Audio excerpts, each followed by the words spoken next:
Yes, I should thank you for the use of your photos for Parker's episode.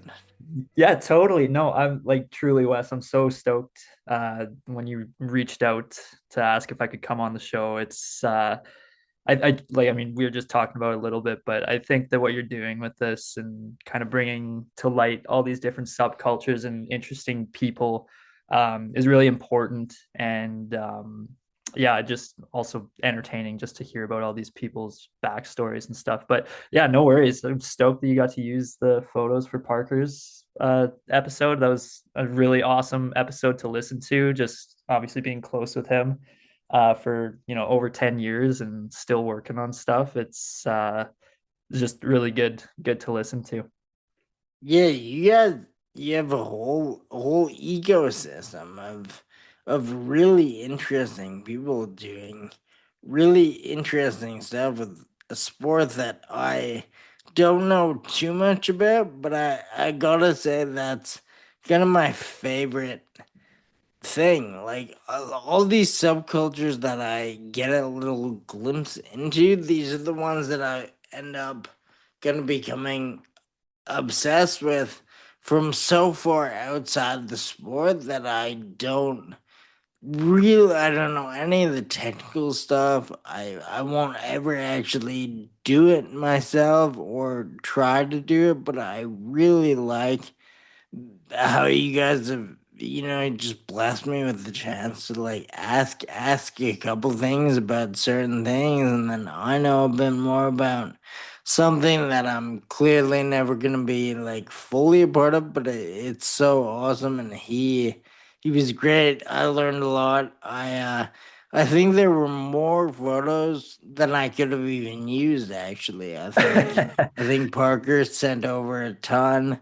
Said I mean, I try to credit the people anyway, but he made sure that you would be credited for the photos. And then that actually, like that day, the day after we recorded, before it was even out, he sent me all the assets. Right away I was like, I need to maybe give it a bit of room between skiing people, Yeah, yeah.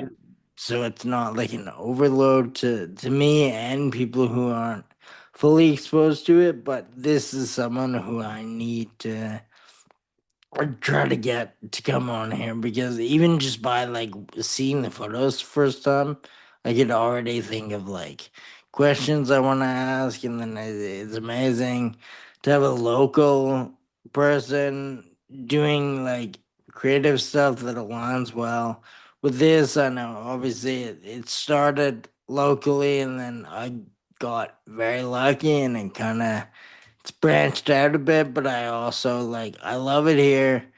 I have hometown pride always, so whenever I can find someone local with the story to tell, it's great. Kind of killing two birds with one stone, Yeah. whatever they say, and then having an interesting episode that also kind of reminds the local people. Like I haven't fully sold out yet. Like there are local people who I'm very interested to talk to.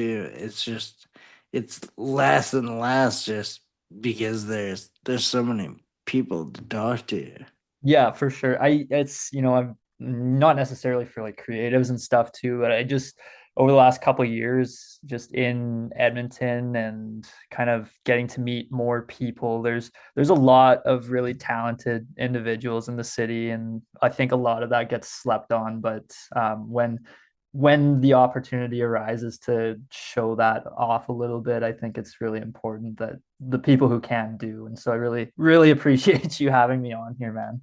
Yeah, that's a way better, more elegant way to say what I was thinking in my head, but I couldn't put the words together. But yeah, you said it better than I could. I appreciate that. Yeah, no worries. And if I'm for the rest of the episode, if I'm kind of fumbling with things to say, feel free to interject with a better, more cohesive way to word that. I'm always welcome, or I always welcome the help.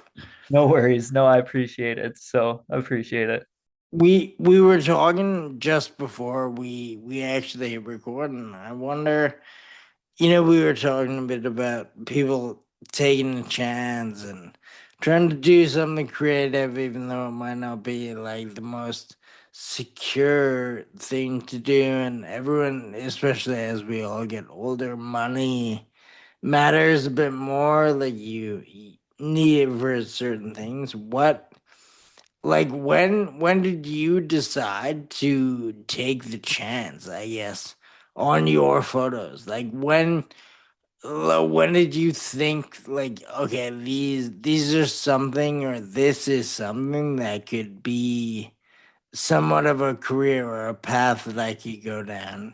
Man, well, thank you. I honestly, for full disclosure, like it's photography is like totally it's a hobby thing for me more than anything. I have gotten a few gigs and opportunities that were paid or compensated in some way for sure, which I'm very grateful for. But yeah, like my day to day is essentially landscaping. I'm a co-owner of it's called Waterworks Ponds, also a local company here.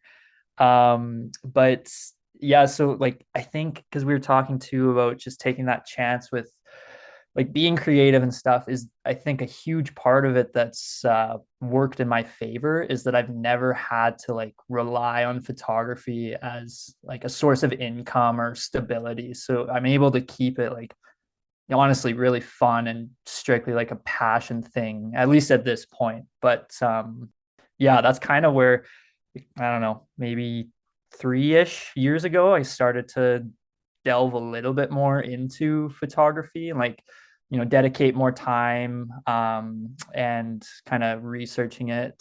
I mean, I've sorry, I've had a camera in my hand since I don't know, I was probably like 11 or 12. There's like my parents always had something kicking around at home. And, if we went on like a family trip or something, my mom would bring it along and I'd always just, take like landscape photos, things like that. But, even from that like pretty young age, there was a like my family and stuff, they're always like, oh, you've got such an eye for photography. And in my mind I was just zooming in on stuff crazy and like cranking the contrast and like Instagram editing, and that was photography to me. But it's just something I've stuck with, and I'm really really grateful for what having a camera in my hand has like led me to experience. That's funny. I guess I kind of got that question wrong a bit, but I mean that comes from such a nice place to me because I did know that you worked. I mean, a lot of, especially around here, pretty much every creative person also has a real or a realer Yeah, yeah. job. But I also thought by looking at your output that you possibly were more.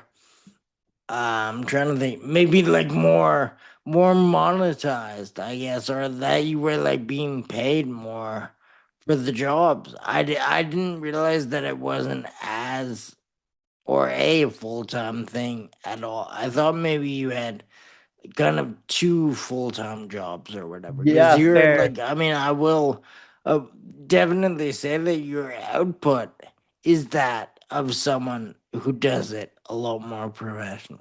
Well, I appreciate that because yeah, see, that's the one thing with honestly anything. I feel like if you want to get better at or like just refine your craft with anything, I mean like repetition and just doing it over and over and over again. Like practice makes perfect, right?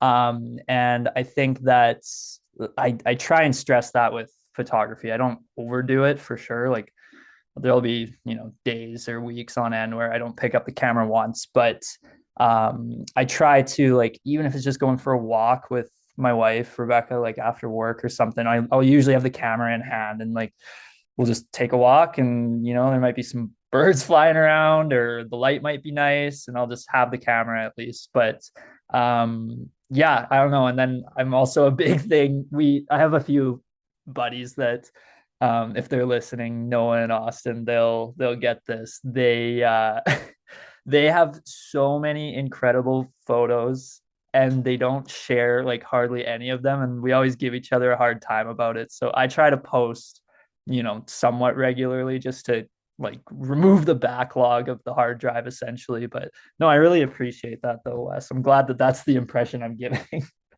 Well, you mentioned too, like maybe that you weren't like insisting on it is the reason it's become a thing for you, and I like to subscribe to that thought too. I think sometimes things that you aren't like as forceful with, and you aren't like shouting from the mountaintops that you're a photographer for hire, that might like increase the longevity of the whole thing. Some, maybe not always, but I think that applies to a lot of things as well. So we were also talking a bit before. Maybe I should have hit record earlier, but we were saying like, me personally, I'm kind of actually quite nervous to like implement any changes to the way I do things because I'm worried about like a butterfly effect type thing where like Yeah. one even tiny change might just have like a chain reaction through everything, and it won't be I don't even know what would go wrong. It's just one little thing could be the catalyst for anything to go out of the way I see it going. So is that maybe, I mean, I overthink everything, so maybe I'm thinking too much, but do you think about that stuff with your photos as well? Like, I feel like maybe just like on a subliminal level, it's definitely not something that I've like ruminated on too much, but like I totally get what you're saying because, yeah, one small thing can lead to, yeah, things not going the way you want. But on the other hand, it could do something that like, snowballs into something that's actually more beneficial, but completely unintentional. Like I don't know if this is the best comparison, but as far as like my work being more like published, I guess not published, but like more uh, views and stuff like that. Um, like last spring, I got to shoot a couple different like kind of ski and snowboard related events. One of them being it was a new schoolers, so like the ski community website event in Sunshine, and yeah, so I got to shoot that, and it was like a skiers only like private park session for 3 days, and I mean it was super fun. But it's when that finally got shared, like there was you know almost like 100 followers right there, and then yeah, kind of from that, just I think a lot of people started to see it more, and has kind of just kept growing and growing, and it's definitely been over the last like year and a half that I'd say my work has started to kind of get a little bit more exposure, which I'm very, very thankful for. And, again, it's not something that I expect, but it's like an unintended, not consequence, but good thing that has kind of arose out of that. Maybe I just need more like optimistic, positive people around me because like you're basically saying the same thing that I'm thinking, but in a good way. It's like one small change could implement a bunch of bigger, better changes, and I'm just nervous that one change could domino effect the whole thing in a bad way. But maybe I don't know if I'll be able to. I'm kind of set. Now, maybe not sad, but I've been the way I am for so long. I don't know if I can fully flip my thinking, but if I could somehow trick myself into seeing it as like taking a chance the positive might happen, Yeah. that would be good. I don't know if I'll get there, but I would like to. Yeah, well, and I mean, don't get me wrong. Like you're right. Like I mean, there's you can do one thing and it can go very bad. But I think that just goes back to what we were talking about before we started recording. And just yeah, gotta sometimes you have to take that risk and be willing to deal with maybe the negative outcomes of it. But hopefully, there's more benefits, and at the end of the day, at least you're getting new experiences. So what's going on with there's like seems to be a huge crossover between Edmonton skiing and landscaping. I guess, I feel like it's just it's like such a seasonal thing, right? So like yeah, skiing obviously it's pretty much winter only. I mean, if you have, fortunate enough to have money and the desire, you can travel down south for some of the summer to like Australia or New Zealand to go skiing, but for the most part, like ski season is, maybe November if we're lucky to if you go to the mountains, like the beginning, middle of May. So yeah, it's like it's a pretty relatively short season. And then I think a lot of people just they look for those, how can I make a lot of money really quick over the summer, like while I'm not really doing anything else so that I can afford to go skiing again. So yeah, I think like your landscaping, your construction, that sort of thing is where that crossover happens. But for me, anyways, the previous owner of the company was actually like a family friend that we met through skiing. And yeah, basically when I turned 16, he offered me a spot, and for the last almost 11 years now, that's been my summer job, and now my career for the last like 3 years. But yeah, I paid my way through university, and then opportunity came up that he was stepping back, and there's two other guys that we all went in on as co-owners, and we're kind of just in the process of finishing paying him out. But yeah, it's definitely good way to finance skiing for the winter. Yeah, as you know, as I'm listening to you explain, I was thinking it's probably common globally to exactly what you're saying. Look for a job to make the most money possible in the off season so you can afford to live the way you want to live in the on season. Yeah, for sure. It's no, that's exactly it. And I think that there's other people who definitely take that to a more extreme level than I do. I as much as I love skiing, it is no longer like my I don't know, my main driver. Like, you get older, work, there's things that come up that take a little bit more priority. But yeah, it's while I was younger though, for sure, that was like all my money that I made during the summer. I mean, yes, had to go to university tuition as well, but anything that was left over was like new skis, new boots, going to different mountains, and yeah, just saving up for stuff like that. It's good, super ambitious because obviously feel like I'm preaching to the choir, but owning a business is a lot different than like working landscaping and owning a landscaping business are probably two completely different things, right? So was it like what I guess did you like just being an employee or do you like being an owner better? Yeah, it's there's different things about it that I like being an owner versus being an employee. I'd say the main thing with being an owner is, you've got a lot more kind of on your mind at all times. You're always thinking about like making sure that people are getting paid, that customers are happy, sort of thing. You're not necessarily just showing up, doing the work, going home, rinse, repeat.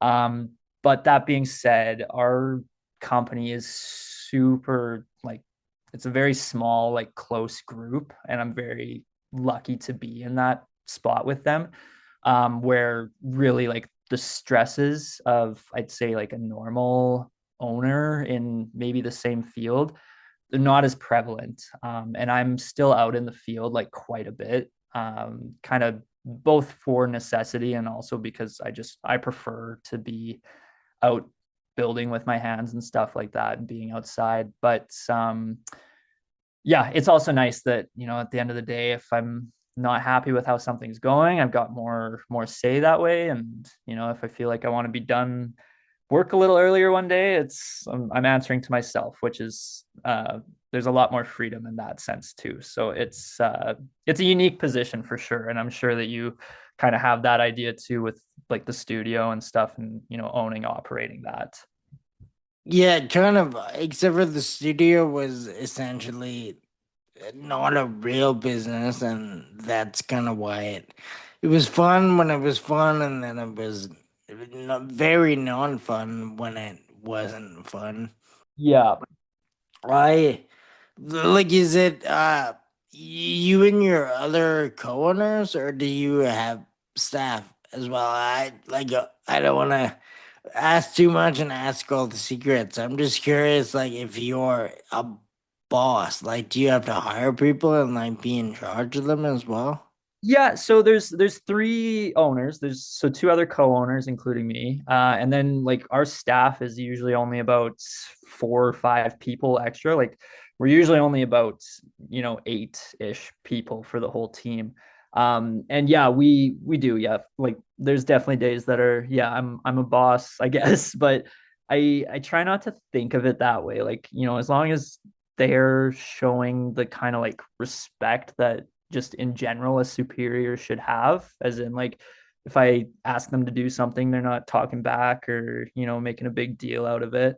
um I try to treat everyone as like, I don't know, just a person, I guess. Like I'm not super like, okay, you guys have to do this by this time or I'm gonna freak out, because to me, I mean, I've been under those kind of experiences and I just don't enjoy that. So I try my best to make sure that we're really supporting our employees and making sure that they're doing the best that they can without us breathing down their necks, sort of thing. But yeah, to answer your question, I guess I am kind of a boss. I constantly think about, maybe not constantly, but I've thought about being a boss before. Like, I think about, I hear stories about so and so being a great boss in their field. Then you hear about other people maybe not being a great boss, and I always think, how hard could it be to be a good boss? And then the other day I was thinking, maybe it's not as easy as I think. Like, it's got to be a lot of challenges that I'm not really factoring in, and there's probably reasons why it goes south for some people. I'm so curious about the, like, just, someone like doing something that ends up being big enough that they need to hire a staff. I always wonder, is that difficult? Like, can you treat all your people well and pay them accordingly, or like, is it? I mean, now it sounds like I'm trying to treat people bad and not pay them. That's not what I'm saying. I just wonder if it one of those things where I see it for what it is, and then the actual job is way different, and I like don't understand even a percent of what it would take. I think it's probably closer to me not understanding, but I'm curious. Yeah, no, it's like there's definitely days that are like very difficult being, quote unquote boss. It's, yeah, like if stuff's not going according to plan, like super backed up on scheduling, or like there's issues that come up on a site, like just having to deal with that and deal with the employees and making sure that they're doing what they're supposed to be doing, not slacking off or anything like that. Like having those kind of conversations for sure, it can be pretty tough. And you have to put on, like, it's almost like wearing different hats. It's like, okay, yeah, I'm the like fun guy who's in charge here, but we still got to get stuff done, versus like, okay, like you guys got to stop messing around with this, like we have to get it done. But I like to not wear that hat very often if I can avoid it. So it is, there's definitely like ups and downs to that aspect of it, and just making sure that you're being like the best leader you can be. But, and I mean, granted, like I said, our crew's pretty small. Like I only have to talk to 4 other 5 employees. I could see like managing teams of like even like 15 or beyond that, I could see how that becomes like a really big to do and organizational headache. So It's funny, like as you're saying it, I'm thinking I I would love to be like kind of a fun boss, but I also really have like very strict ways of doing things, and I need things to be done at a certain point. So already I'm thinking, it's not even remotely real, and I'm already kind of falling behind. I feel like I might let the like strictness take over the funness. So maybe it's good that I'm not a boss, because even just thinking about it from that angle, I can already see that it might be harder than I think. for sure, yeah, I mean, I think it's just like doing it for a certain amount of time too. Like I've technically been a co-owner for like only 3 years now, like coming up on four. But I've been in like a higher, like foreman type position for over like 9 years now. So it's been a while in that specific industry that I've kind of been, more so like calling the shots of like the day to day sort of thing, beyond, whatever the general plan is. But yeah, I mean, I think a lot of that, just like with anything, it just comes with experience and time doing it. And also, seeing how you don't like being treated and making sure you're not doing that to other people. Yeah, I was thinking too, like it's got to be two different beasts. Like if you come into a job, kind of, you're hired, or you start a company and you're the owner from the beginning, might dictate the way you are. But you worked there as an employee for years before becoming the owner, so I wonder if that's a pro or a con when it comes to the way you think. Just like you said, like you want to, when you like how you were treated, you want to emulate that. But then if you want to change certain things, you do that too. I'm thinking about all this too, and thinking that might be a lot of thinking for me back and forth, and that might be another angle to it all that is harder than I thought.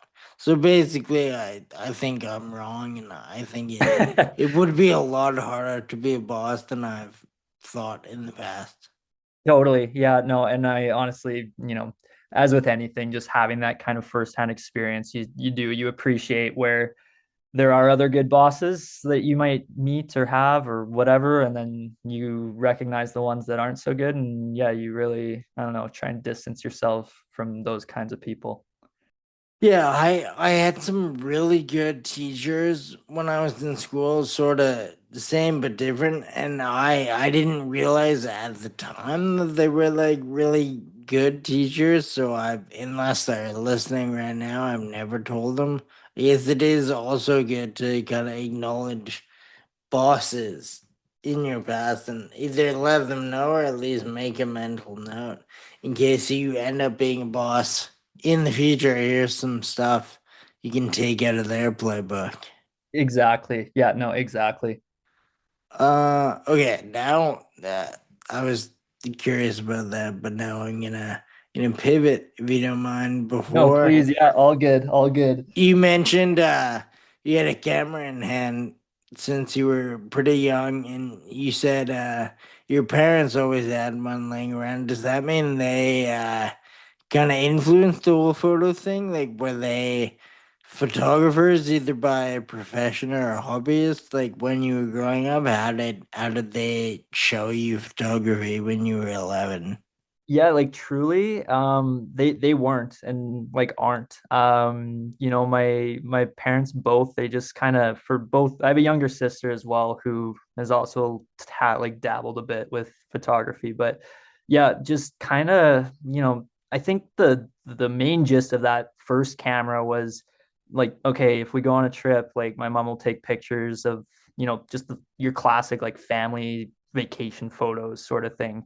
And then yeah, I started grabbing it more, and it had like a crazy digital zoom on it, and I was like, oh, this is so cool. I can take photos of the top of a tree that's like 200 feet away, and it looks like I'm right beside it. But yeah, and I mean, then from there on, it just, the the resources were always there, not necessarily like monetary, but the support that, if we wanted to do anything, like our parents were super good about that and like just very encouraging and let us be kind of whatever we needed to be. And I think a lot of that has panned out to leading both my sister and I to where we are today, just strictly from the fact that, we had that freedom to do what we needed, but also knew that that support was there. So, yeah, like I think I was probably about 14 or 15 when I like went and bought my own camera secondhand.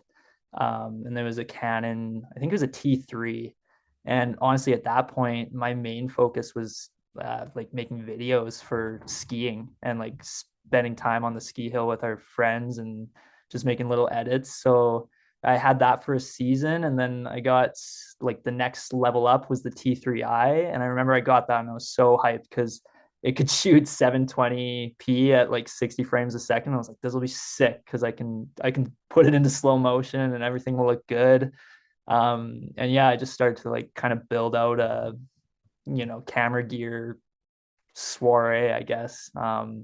And kept going with that. Got another upgrade for it was a 80D Canon as well. I've been a Canon guy like literally from the beginning, so I was stuck with it. I'm super comfortable with that system.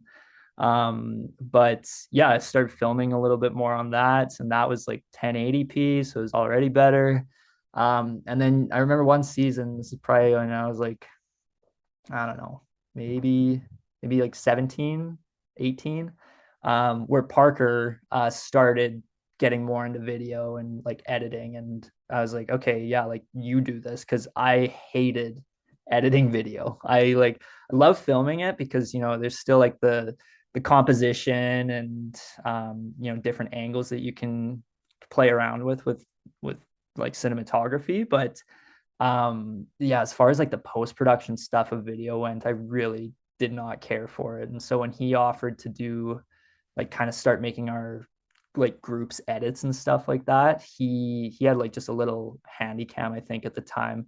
I took a step back from video big time and just kind of let the camera hang out for a bit. But that's also kind of the time frame that I started getting more like back into photography and like flexing that muscle again. So yeah, it's kind of just been, a gradual progression, I guess, for a long-winded story about where it started. Like, yeah, I assume you're gonna relate to this more than maybe anyone I've used this anecdote on, but it's funny, I haven't really made any videos. Like I've been interested in video over photos, but I haven't actually exercised that interest, at least like publicly. But I have been thinking like I would have never really thought this until recently, but now I'm playing around more with the video. I think video and photography are almost like two completely different things. I don't think I'm good at either, but I could at least like see something and maybe think a photo could be made here. Like I can think of one frame of a still photo to extract from what I'm looking at that might be like somewhat decent. But then when I think about video or I watch a video that's really good or I like Sarah and I watch a movie where one of the scenes is like so beautiful I can't even really understand it. And then when I think about all the stuff I've learned about photo through the years, doesn't really help with video at all. I'm like maybe like a C plus photographer and like a F videographer. I like how did you go about like going between the two and then like kind of putting the video down for a bit? Did you benefit from that, or do you feel it like set you back even more?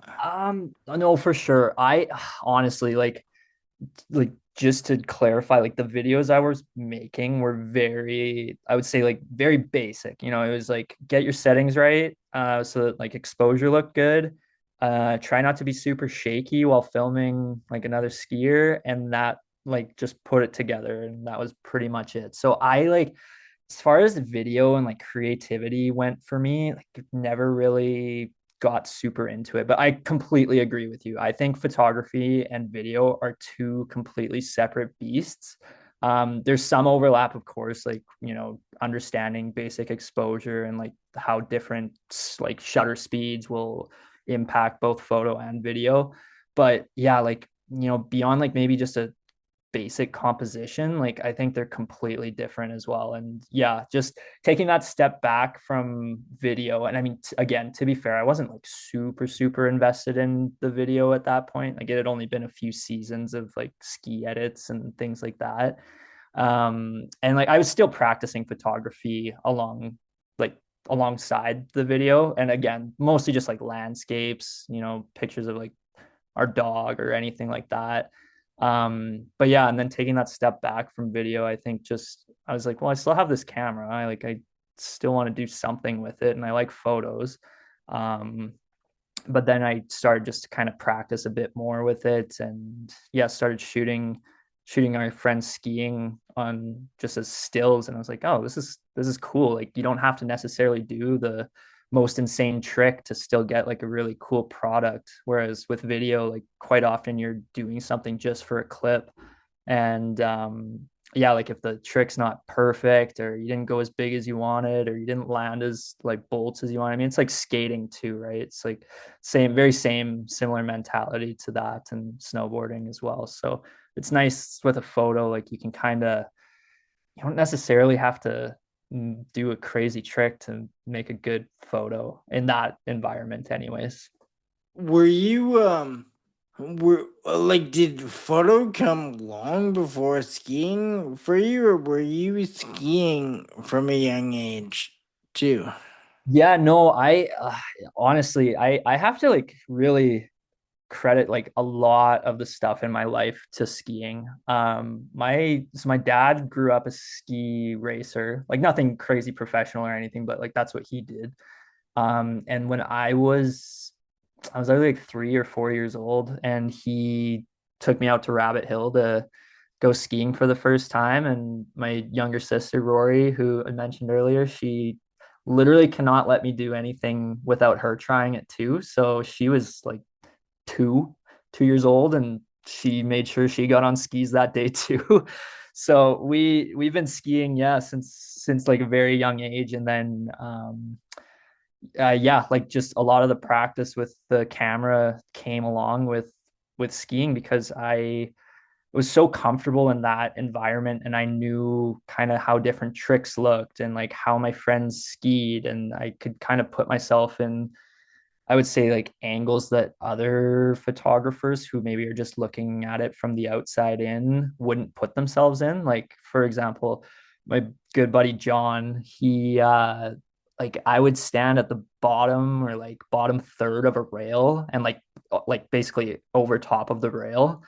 And I was like, yeah, just go for it. Like I have an idea in my head. And he's like, okay. And I'm like, just trust me, I'll get out of your way. And so yeah, it's like basically stay right in front of him until the last second and then jump out of the way. But I think just having that again, that community and the crew to like trust me with that, and let me try out some different stuff. That's where I think photography really started to like take precedence for me, because I'd also gotten to an age where I was in school and work was picking up, and like skiing is inherently dangerous sport. And we, I think, take that to the next level by throwing ourselves at rails and off jumps and stuff like that. And after a couple concussions and broken whatevers, um you start to have to figure out what's really important. So I started to chill it out a little bit on the ski hill, but I was still able to enjoy my time there with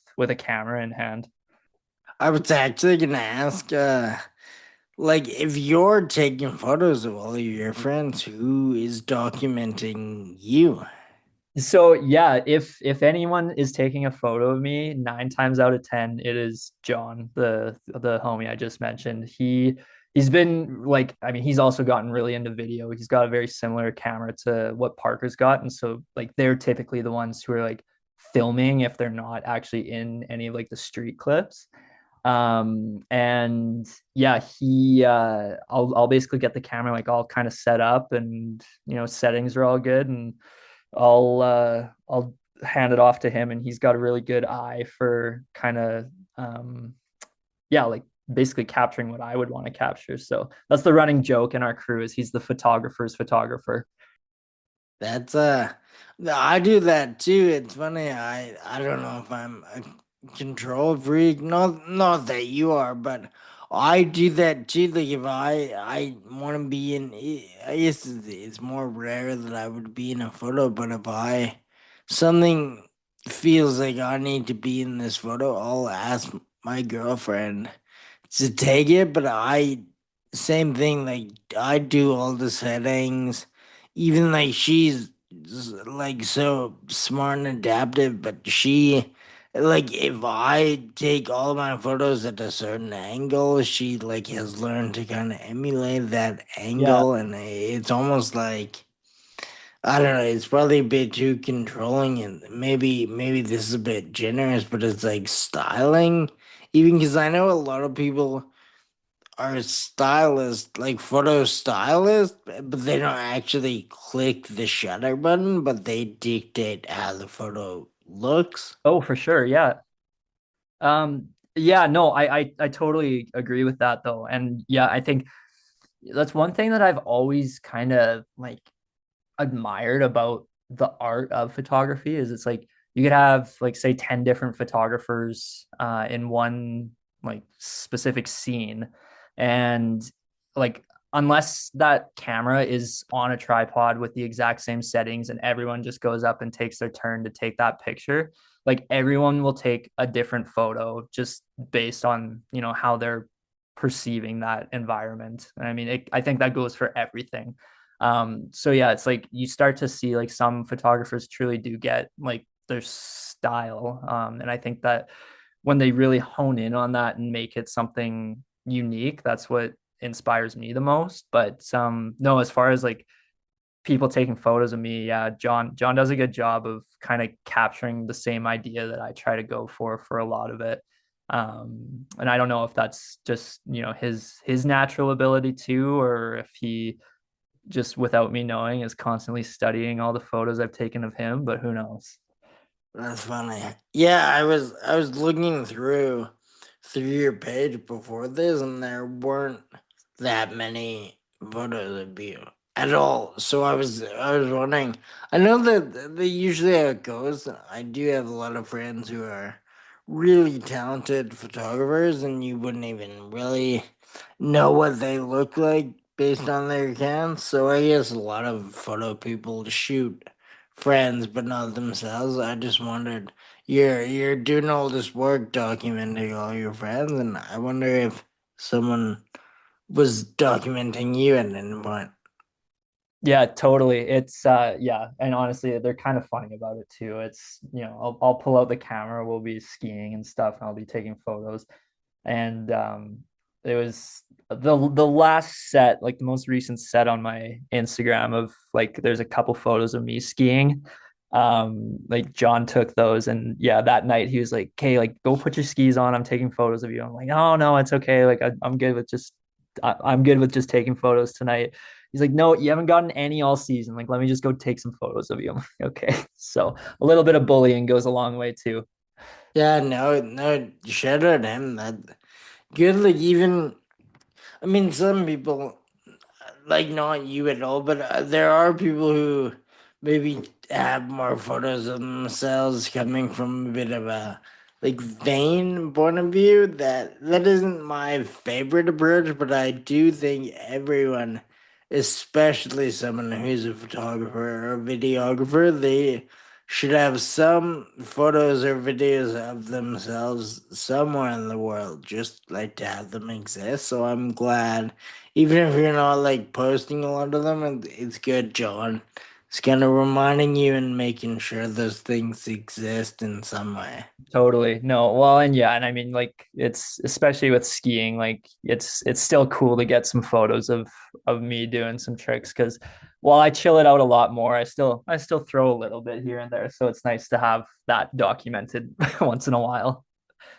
Yeah, actually, that brings up another question I had. How do you like discern, or how do you decide like if you want to take photos that day or if you want to ski that day? Because I assume it's hard to like do both at a like level that you want to do both at. For sure. Yeah, it's so honestly, as long as weather is decent, so like not like today where it felt like -30 this morning, I will always have my camera with me. And yeah, like I'll ski for like an hour or two with the crew when we all show up sort of thing. And then I'll be like, okay, I'm gonna take a break here. I'm not, throwing as much as I'd like to right now. Like I'll just grab my camera and take photos. So yeah, that's usually how it goes. Is at least for like an hour or two of any ski day, I'll probably just throw or grab the camera and start taking photos. And then obviously if it's like I'm going out with the intention of shooting, like for an event, or I have a couple things coming up here over the next couple months that I'm not really going to be going to like ski for myself, but just to actually shoot and document some stuff. But that's obviously different. It's more like, compensated event coverage sort of thing. Um, but yeah, that's kind of how I've found with skiing. Like I don't need to be trying the craziest tricks anymore, and especially when we get going in the streets. Like I don't ski in the street at all. I am only there to take photos. I There's too much that can go wrong with street skiing for me that I need to keep both my legs and arms working so I can keep working. But yeah, it's kind of like a very organic process, I'd say, as to whether or when and where I take the camera out. That's yeah, I wouldn't have expected that you were able to kind of fuse them together like same day. That good. I mean, smart and simple approach too. But I kind of in my mind thought that you would like decide kind of when the day started. Like, do you go to the hill to like ride, or are you going to shoot photos? I didn't. Yeah, for sure. I mean, don't get me wrong, Wes. There are some days that I do. I like one day I'm like, okay, no, I'm not taking the camera. I'm just gonna go skiing. Whereas there are other days too where I'm like, okay, I'm bringing like my flash out. Like it's gonna be a whole. I'm only going there to take pictures. But yeah, I'd say like 8 times out of 10, it's usually I'm skiing, I have my camera with me and I'll grab it for, even if it's only like 45 minutes or something, then I still get something a little bit more on the creative end of things. Were you always good at balancing the two, like even from a young age? I'm just trying to think like when I was younger, there was something I was really into, or if I was actually really into documenting that thing, I probably wouldn't have been able to like decide. Like I would have kind of wanted to go all in on both, and then it probably would have amounted to like doing not that great at both things because I would want to like do too much almost. So like have you always been able to pick and choose or did you have to learn that like as you got older and as you like did each thing for longer? Yeah, I think it's something I had to learn for sure because like growing up, yeah, the camera was there, but I was like all in on skiing. Like it was just focused on skiing, trying new tricks, getting better at different things I already had learned. And then like the camera was kind of the afterthought, especially when we were filming and stuff. It was more so like, okay, I'm just focusing on skiing. Maybe I'll like do a little bit of creative, composition for a video frame or something, but like nothing crazy. It was really over the last, I'd say, like, yeah, kind of 3-ish years that I've had to put more time into into photography over skiing and kind of just let the skiing sort of stay where it's at and not really progress it as much anymore. But yeah, because I don't know of too many people, honestly, like personally, anyways, who are like super crazy at both. I mean, both Parker and John are great filmers and skiers, but beyond that, it's like you kind of, I think, have to hone your craft a little bit for that. But not to be said that someone can't do both, but for me, I definitely spent more time over the last few seasons on like the camera side of things rather than the skiing side of things, and for different reasons. But yeah, it's kind of a pick and choose where you put your focus for sure. I would actually say that that almost applies, at least to people I know. I would say that applies to everything, way beyond skiing. It's so hard to do two things well, no matter what they are. Like there are some people who can do them, and I almost like I'm suspicious. Like Parker is like an animal, like bred to only ski, or not only, but he's here to exceed expectations in skiing and filming and photography. Not a lot of people are really able to excel at what they're doing, and then something else kind of adjacent to that at the same time. Like I could never, I'm not really good at anything, but then putting a second thing into that seems kind of insane to me. For sure. No, and I totally agree. Like I think, people will find like what they're good at, what they like take joy out of, and like kind of pour in a lot of time and dedication to that. But I also see the value in like trying to keep, a decent spread of things, but maybe specializing in the one or two sort of things. But no, I agree. Like if you want to be as good as you possibly can be for anything, like that doesn't come without time and talent and a lot of hard work to get that going for you. I actually really, I thought this kind of before we sat down, but now I think it even more. I like the fact that you actually have like chosen to kind of like prioritize or focus on the photography, when I feel so many people have kind of gone to like solely video. And especially for now, I feel bad. Like, I don't know anything about the line of stuff that you guys are in, but to me, it seems like a lot of people doing outdoor sports, like kind of extreme outdoor sports, it's video, almost 100%. Like people are so focused on the video, but I like that you're taking photos of all these events where I feel you would maybe see video. And as someone who's loved photos, like since they were younger too, I see the value in photos. I get that they tell a story. A good video tells a story, a good photo tells a story too, but it's really hard to be able to do both. And again, like I don't know what I'm talking about. I don't want to offend any videographers. I feel it might be slightly easier to tell like a narrative with a video than a photo, but I like the fact that you're doing it through photo. Well, yeah, no, I really appreciate that, Wes. So thank you. No, I agree though. Like, I think it's like just like almost like a natural like aspect of any kind of one of those extreme sports. It's like, the people who are competing, who are performing, just the athletes themselves, like typically, if they're going to do anything for something, they'll want to do it for a clip or a video so that they can like rewatch it or, share like their progression that way.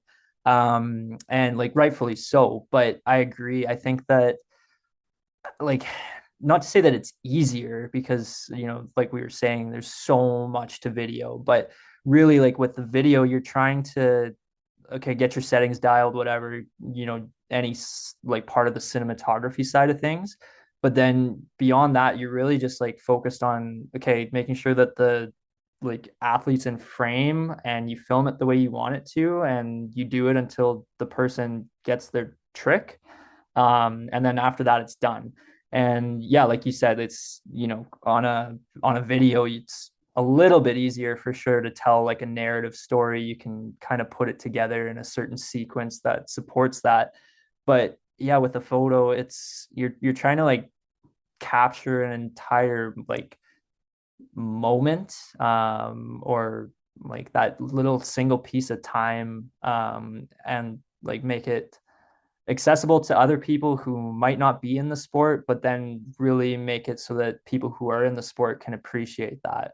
And so again, it's like, yeah, the person in the photo might not have done like the craziest trick, but the way that they grabbed or like the position that they're in and like with the rest of the composition, I think it's more compelling.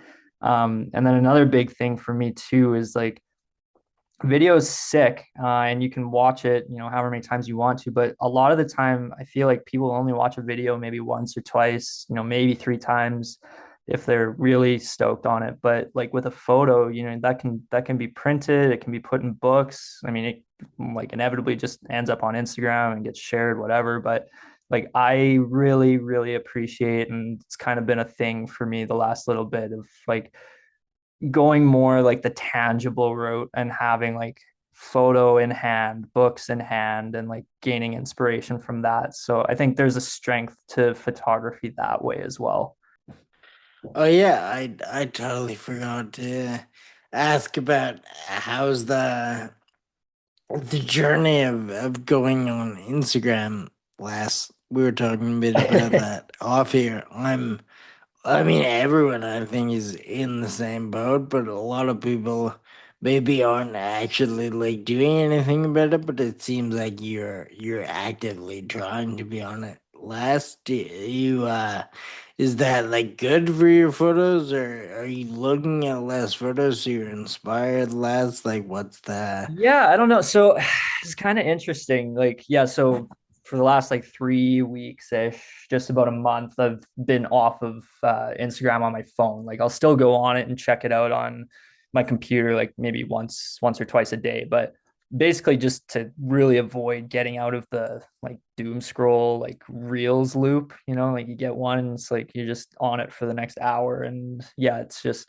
that part of Instagram. If that was gone, I think I'd have no issue with it. But no, it's been good, but I definitely feel like I'm missing out on some stuff getting shared, and I'm like not quite on the finger on the pulse anymore with some of the stuff that like really inspires me. And so it's kind of like, yeah, weighing these two things, because there is so much value on Instagram and social media in general from like certain creators for sure, but then there's just so much kind of negative space on there as well that I think unfortunately sometimes takes precedence. But no, it's been good. I have it. I downloaded it here again, just for this weekend, because I knew that with the show here, you'd probably like, I wanted to be able to help boost it a little bit and stuff like that. But I yeah, I it's been good. Trying to take a little bit more time just for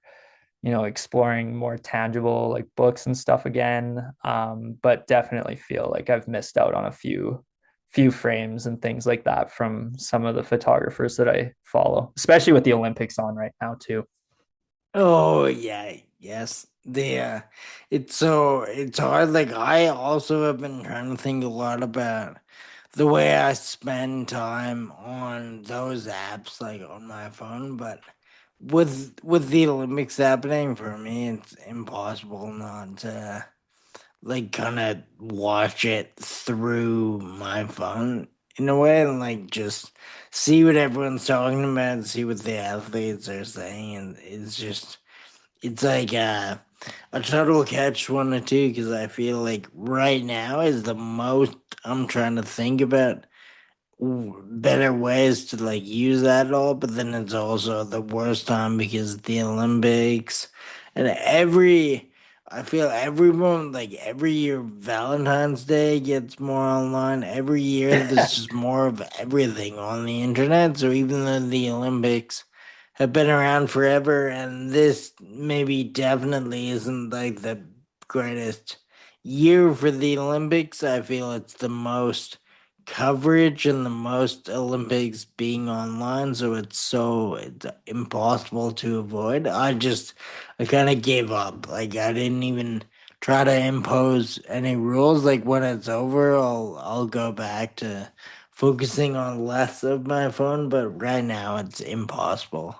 No, and totally fair. Yeah, I'm kind of in the same boat as that. And yeah, I don't know. I honestly just having the time away from Instagram here, like I've honestly I've kind of recognized like okay, I don't want to be spending the time on it here, so I now like kind of looked through it a little bit this morning and I haven't been back on it since, kind of having breakfast or whatever. So I don't know. I'm maybe I'll see if I can just keep those good habits up and keep it. And, it's not like I'm like not punishing myself for not going on Instagram or whatever, but yeah, we'll see. If I start getting in that reels rule like loop again, I'll probably delete it. But yeah. I guess I mean based on some of the dates and ages you've thrown out, like it's really been around for a large part of your photography, Yeah, right? Like so you might not like know really like a way without it.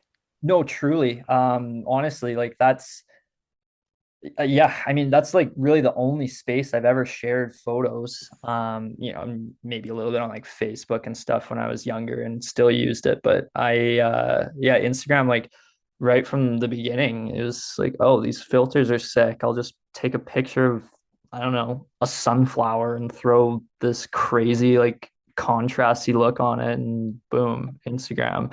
But yeah, no, it's really been like well, yeah, since I started the space to share photos. And I think that it does a lot of things really well. And I think it does a lot of things really awfully. And I think, they've really figured out how to keep people trapped and not want to get off of it, which is their whole point. But I think that there's still like a crazy great space there for discovering new work and inspiration and appreciation for people that you do follow and appreciate their work already. And then obviously friends and kind of just keeping track of what's going on. But yeah, over the last like year and a bit, I've also really kind of made sure that I've started to collect some more like physical books and printing my own work and things like that because there's something about having like that tangible aspect to it that I think you appreciate it more and it actually leaves like a lasting impact on you versus okay 20 photos in a set from a photographer you like that maybe you'll think about for a couple days but more likely than not it'll just be kind of lost in the wind afterwards. Yeah, I mean, it was awesome when it was a photography sharing platform. It's hard to even think about when that was, but Yeah. it was really fun and really useful back then, and now it just it's hard to like, or maybe it's easy, I guess, once you come to terms with it, like not really being a photo sharing app anymore. Like it Yeah. doesn't, I mean, it's still great to see someone's photos on there, but like really, that's not even what they're prioritizing. It's like, I mean, I'm sure if they had it their way, it wouldn't even be a photo thing anymore. Like there's so many more benefits to them without it, but for us, I used to love like looking at photos from actual photographers that I really looked up to, and now it's nothing like that. Yeah, no, it is. You're totally right. It's like even as much as you try to like curate your feed and like I don't want to see photos like this or I don't want to see content like this, like it still finds its way of like, getting its whatever ads or content that it wants to push across. And yeah, it can be pretty tough to just focus on like what you're actually interested in. Definitely. I'm curious. I'm very curious actually how did your work with the Edmonton Oilers come Yeah. about? So again, like just incredibly fortunate to know someone who, um, I won't say who, but he works on their like social media team. And yeah, it was like two-ish years ago. It's beginning of 2024. That he had set it up with me and said like, yeah, like really like your work. He's kind of like a mutual friend of a few other people that I know. But yeah, he's like, yeah, I really like your work. I'd love to have you out to shoot a game. And I was like, that would be incredible. Like, absolutely. And yeah, so it's kind of up in the air for a little bit. And then we finally got something sorted. And I got to go shoot that game. And I went and shot a like University of Alberta Bears game probably like a few nights before because I'd never shot hockey. Like I follow hockey all the time, and I appreciate the sport, and I've never actually like played it in an organized way. But um, I don't know. It's tough to be a Canadian and not know much about hockey. So yeah, but I'd never shot hockey, so I had no idea like where to line up or like how fast the game was or anything like that. So I got to shoot that game. And it was a great experience. And he was like, yeah, I'd love to have you back. And I was like, yeah, for sure. And kind of just left it at that. And then I managed to shoot. Well, I've shot a couple more Bears games since and been able to get more comfortable with it and, try out different kind of like creative stuff with it. And I shared the one set from this last fall, and he messaged me again and was like, yeah, like pick a game, let's do it. So I looked at the schedule and I saw that they were going to be wearing the like the reverse retro or alternate jerseys, whatever, against Calgary right before Christmas. And I was like, if I could do this game, that would be awesome. And yeah, it was. I went into that game feeling way more confident in my like kind of my compositions and what I wanted to accomplish and like still be able to like just go with the flow of the game. And yeah, those photos did like insane for me. I was not expecting it, but yeah, like over 2,000 likes and stuff on the one set, which was just incredible.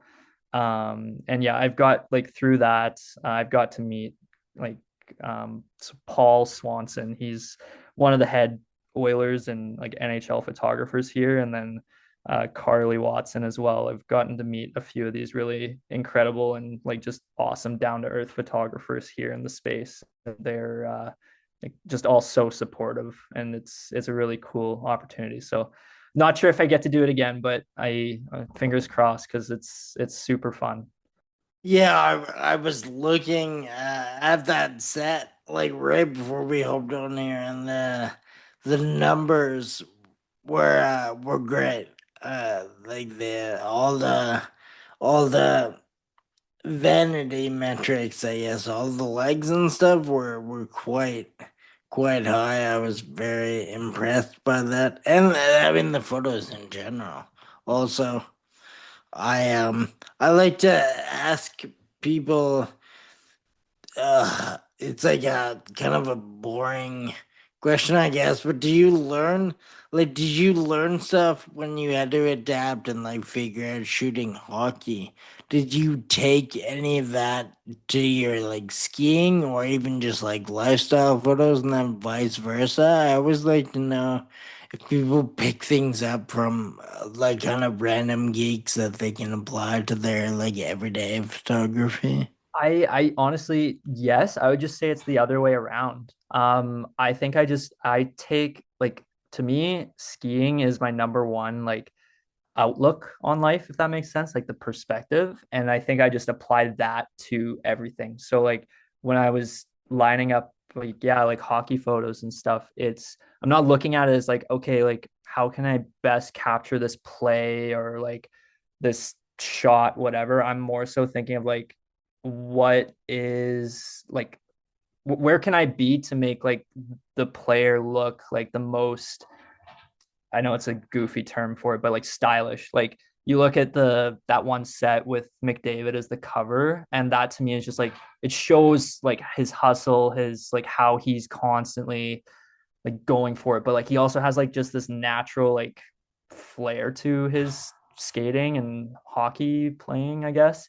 But yeah, like I definitely take skiing pretty much to everything. Like I don't know. That's the way that my brain works. That's the way I look at things. And even if it's not like sports related, it's just like I'm kind of always thinking of like how best to frame up something with like okay, if there was a skier in frame or to show the environment. But that being said, like I think every photo experience I take or have had, like that all like kind of amounts like all together, like it just sort of all builds off of each other. Yeah, I'm thinking like hockey is fast, skiing is fast too, so you must have at least had some stuff kind of built in to your muscle memory when it came to like tracking people For and sure. catching a shot. Yeah, no, for sure. That's definitely a good point. Like it's I honestly though, like I didn't realize in that first game that I shot, I did not realize how fast like hockey players are moving when you're that close to the glass. It's crazy. Like especially with a camera in hand, you're trying to like keep track and not lose focus and stuff. It is definitely a skill that takes lots and lots of practice, I'm sure. But yeah, for sure. Like skiing is a fast sport, and kind of tracking and keeping things in focus that way is also important and definitely transferable. That's funny. For the first game, like they asked you to shoot the photos based on kind of your portfolio before that. But then did they just kind of throw you to the wolves and like let you figure it out? Like, did anyone give you any advice or would they just like go? Yeah, it was pretty much like, you can stand here, you can be here, you can't go here. Yeah, like kind of just do your thing. And like to be fair, it was like it wasn't paid or anything like that. The exchange was that any of the photos I took, they could use for like the kind of post game, like thumbnails or anything, whatever they needed to use. And that was the same for the second time that I went. But yeah, it was basically like just my buddy there who was gracious enough to let me be in the building with my camera and just said like, yeah, go do your thing. And I mean, there's no pressure on me. If I get photos, great. If I don't, I mean, sucks, but it is not the end of the world.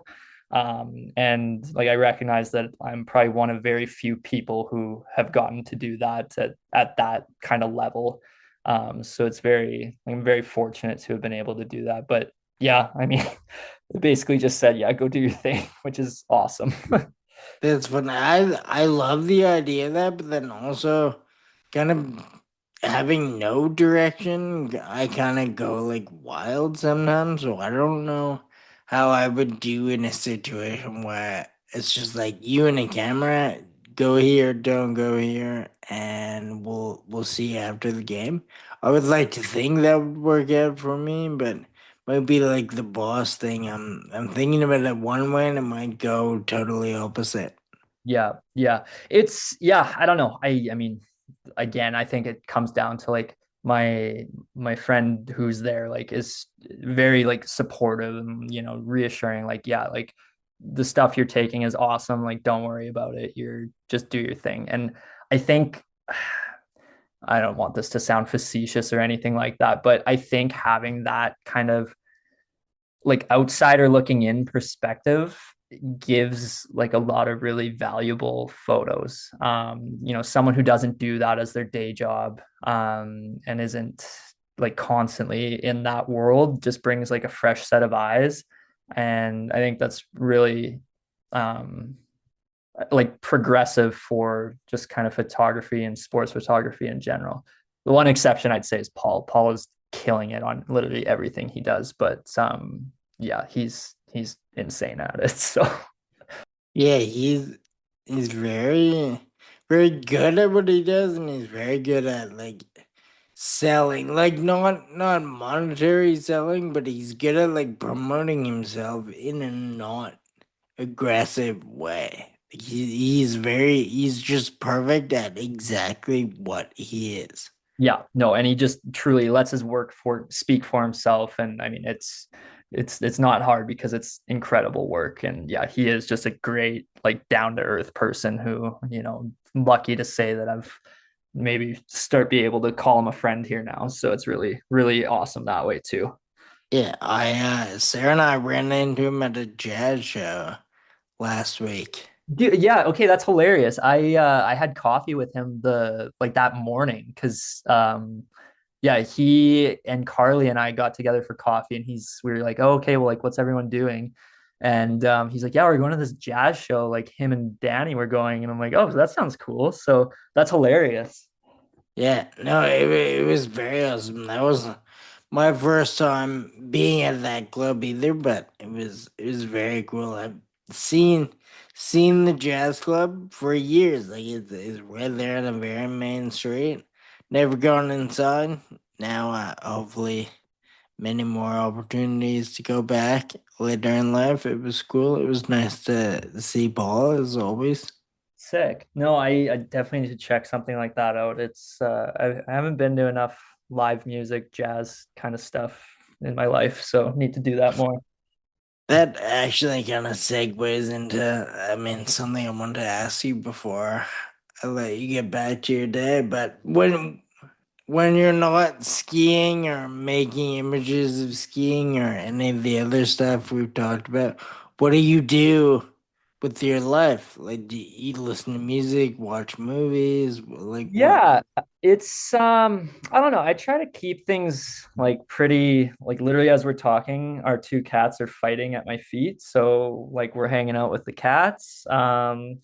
My wife and I, we've been in the city for the last 3 years and kind of in like southwest area near the river. So we're big on like going for walks and bike rides and stuff like that. So just kind of being active for sure.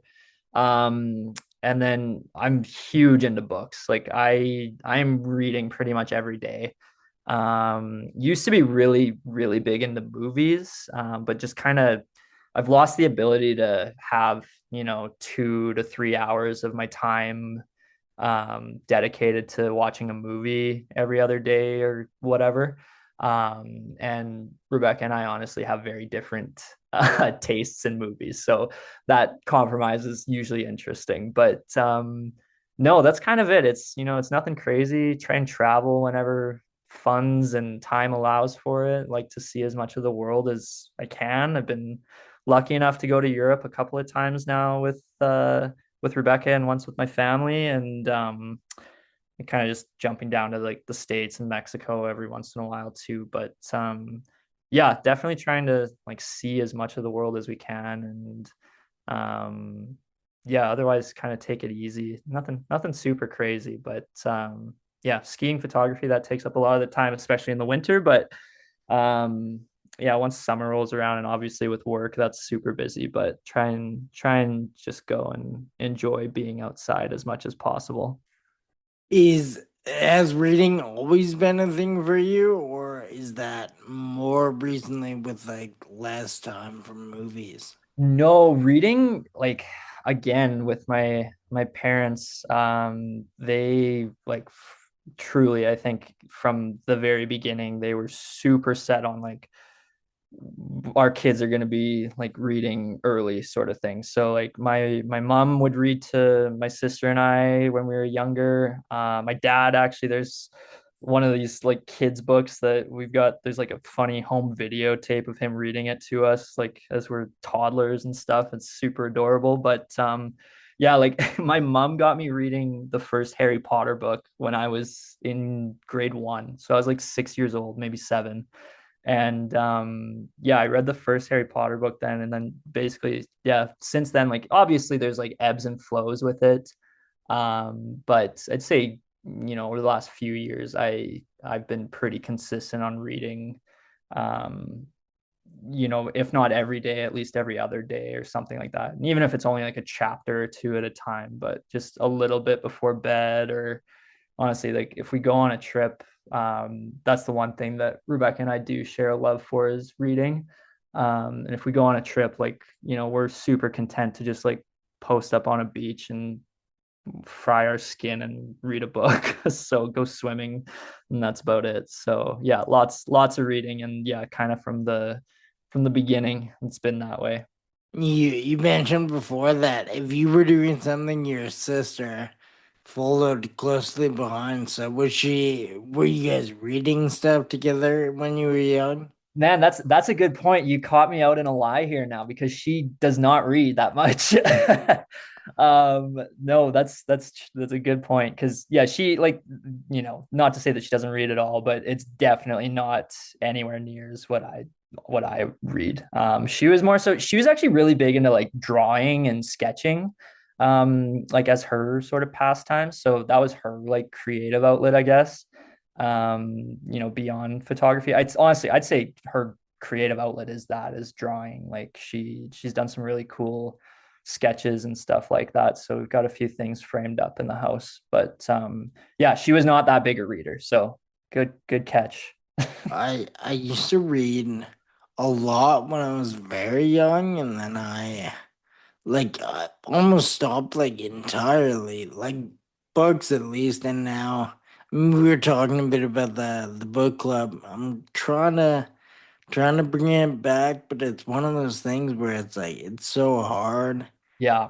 to teach an old dog new tricks, and I Yeah. like get really into it. Even like I'll read like three books every like not at the same time, but consecutively. I'll think like, yeah, I've really conditioned myself to be a reader now. Like every day after work, sit down and read, and then something will happen. I won't read for a couple of months, and then it's like starting from scratch next time I want to pick something up. So Yeah. I that's something I wish I like kept going from when I was younger. I'm envious of you. It's no, it's for sure. It's something that yeah, like you're sorry, I definitely prioritize it that, if all I get is an 15 minutes before I go to sleep, like I'll make that my reading for the day. But yeah, I don't know. There's something really important, I think, about books and reading, and I think everybody who reads is better for it, regardless of what they're reading. But yeah, it is. I totally get it. It's a hard habit to keep and reintroduce, and um, yeah, kind of like just dedicate time for it. We were talking about train dreams, but beside that, what's the best thing you've read recently? Oh man, recently, so right after Train Dreams, which I really, really liked, and I'm really grateful, like it got put on my radar from you throwing it up on Instagram there. So I appreciate that because I really enjoyed it. But right after I finished Train Dreams, I read it's called Butcher's Crossing by John Williams. It's like a historical literary fiction, and I think like maybe about 300 pages or so. But it's a Western with kind of like just this like kind of coming of age aspect to it. I mean, the main character is already, 3 years into university, but still is like discovering himself and like what it means to be a man, sort of thing. Set against like the backdrop of the Colorado wilderness and like buffalo hunting. And there's some pretty insane scenes in it, but like also just a lot of kind of like, I don't know, glaring observations into just, I guess, how people are down to their human nature. But like my go-to like all-time favorite thing that I've read, I think is Dune. It's just it's to me that's like the perfect science fiction novel, and it's just so well layered. You think the are the movies doing it a disservice, or do you watch them and think they somewhat keep up with the book? They like so I'm like this is probably biased because I'm a big fan of Denis Villeneuve, like the director of Dune and part one and two. But no, he like I know he going into it was like, no, I'm doing this like as faithfully as I can because like Dune was my favorite thing growing up. And yeah, like there's for sure parts that get like missed or maybe like combined, so like just for the sake of not having a 6 hour movie. But I'd say for the most part it's pretty faithful to the book, and honestly his adaptation is just like it brings such a cool like perspective to that story that is just, yeah, I truly can't think of anyone else who could do what he's done with the book. A good cosign for sure. I know a lot of people, it's rare that the movie could even like break even with the book. A lot of people, especially readers, will always say the books are better, but it's nice to know it's in good hands and it's kind of as good as it can be. Exactly. Yeah, no, exactly. Because yeah, there are some books I've read that, go and see the movie and I'm like, oh, okay, that was not at all what I was hoping for. Yeah, that's what everyone.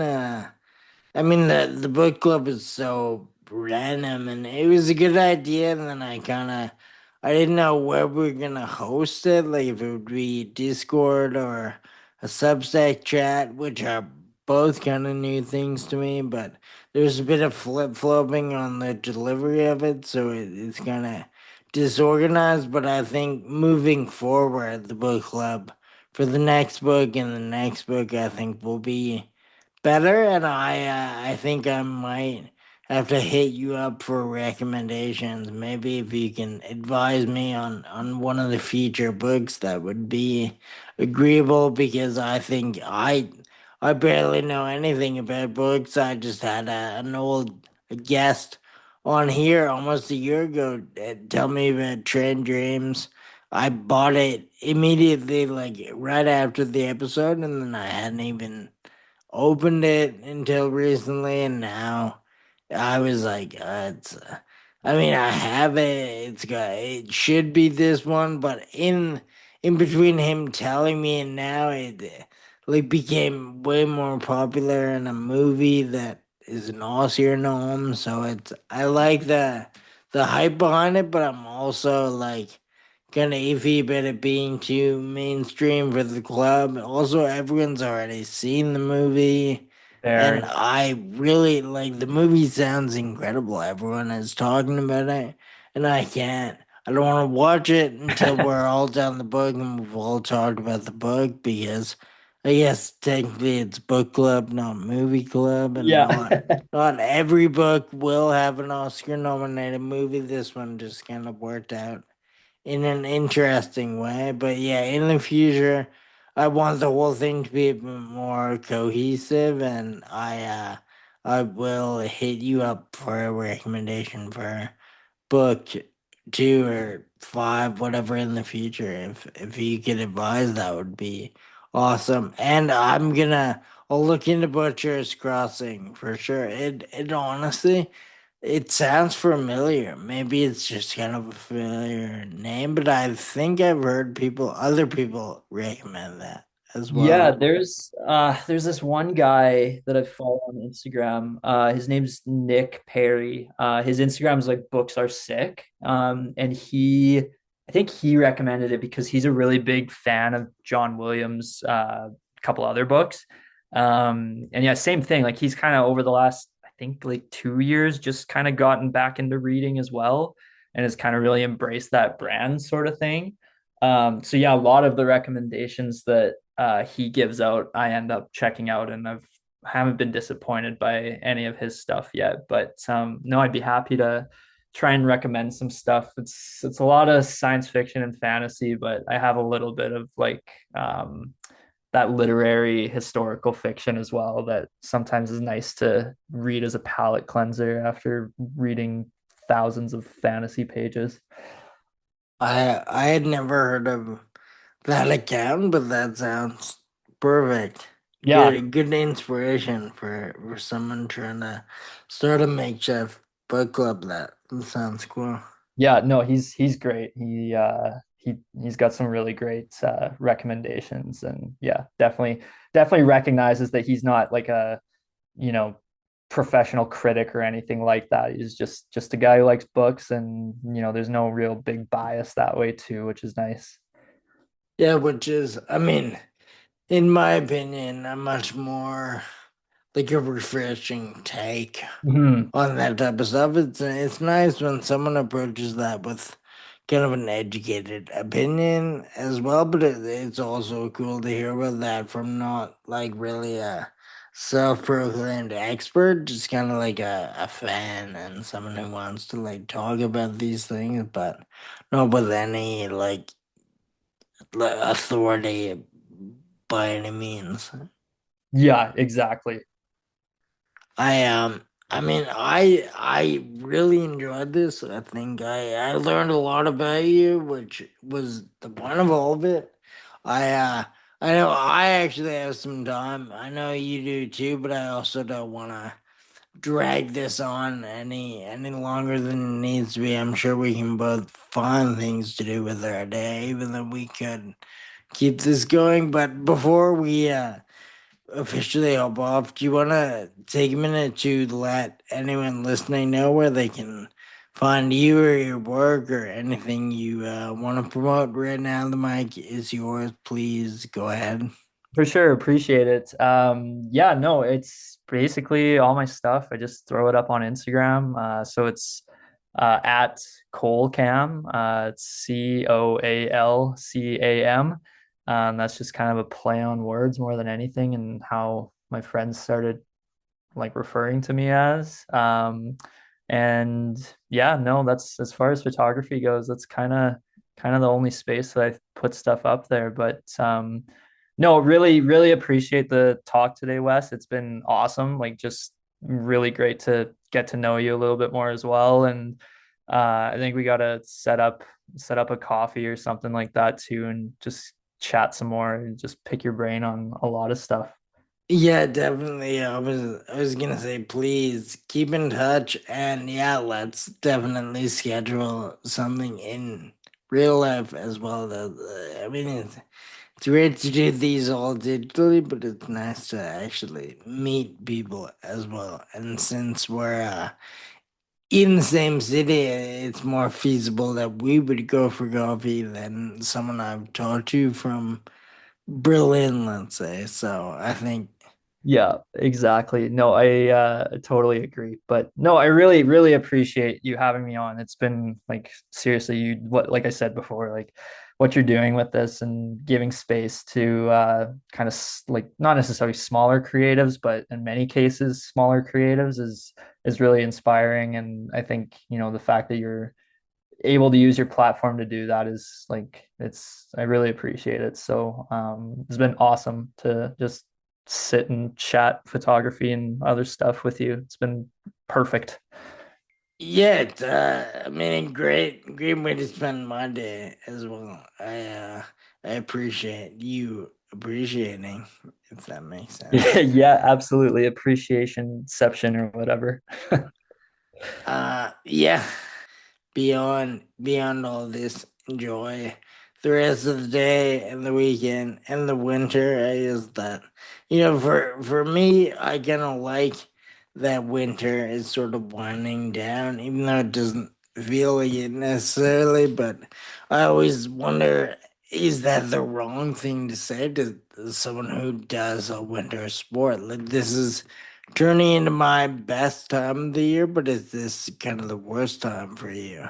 Yeah, no, honestly though, it's I mean, this might be my relatively getting older with the sport too. I'm not that old, but spring skiing is absolutely the best time of the year. So it's coming up to that point, which, you're skiing in a t-shirt, or at least the sun's out and it's not -20, so you get to enjoy it a little bit more. Just kind of brings the vibes up a lot more. So no, I'm looking forward to everything getting a little bit warmer as well, honestly. So it's yeah, kind of coming up to the fun part of the season.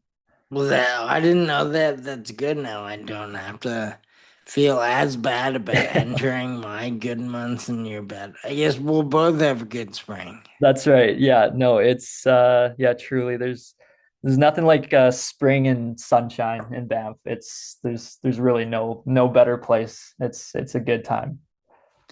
Well, thank you very much for all this. Good luck with everything in the future. I don't think you need it, but I'll extend it anyway.